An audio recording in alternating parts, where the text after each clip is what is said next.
You might be thinking that a homily on Our Lady of Sorrows is an odd choice both for Mother's Day and for the day before the feast of Our Lady of Fatima, especially since the feast of Our Lady of Sorrows isn't until September. But given the state of things in the Church today, and given that the message of Fatima is still being largely ignored by the hierarchy and by most of the laity, this homily by St. Bernard of Clairvaux is timely. Let's reflect on the love for us that Our Lady has, and how she intercedes to her Son on our behalf, even in these dark times. We are not alone.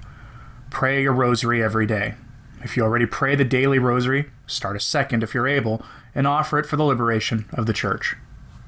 His Mother Stood by the Cross, by St. Bernard of Clairvaux.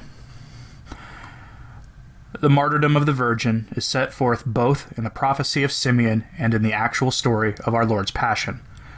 The holy old man said of the infant Jesus, "He has been established as a sign which will be contradicted." He went on to say to Mary, "And your own heart will be pierced by a sword."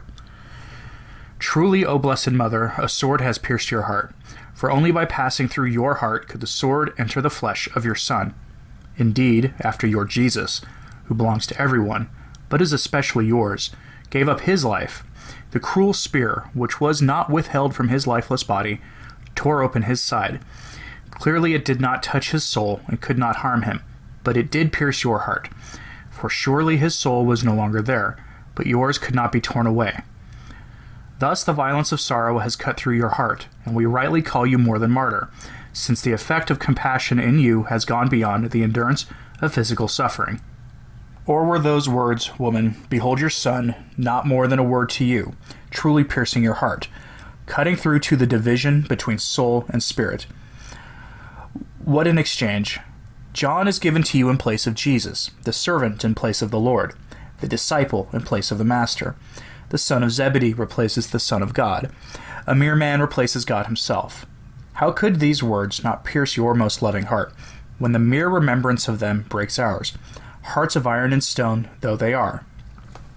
Do not be surprised, brothers, that Mary is said to be a martyr in spirit. Let him be surprised who does not remember the words of Paul, that one of the greatest crimes of the Gentiles was that they were without love. That was far from the heart of Mary. Let it be far from her servants. Perhaps someone will say, had she not known before that he would not die? Undoubtedly. Did she not expect him to rise again at once? Surely. And still she grieved over her crucified Son? Intensely. Who are you, and what is the source of your wisdom, that you are more surprised at the compassion of Mary than at the passion of Mary's Son? For if he could die in body, could she not die with him in spirit? He died in body through a love greater than anyone had known. She died in spirit through a love unlike any other since his.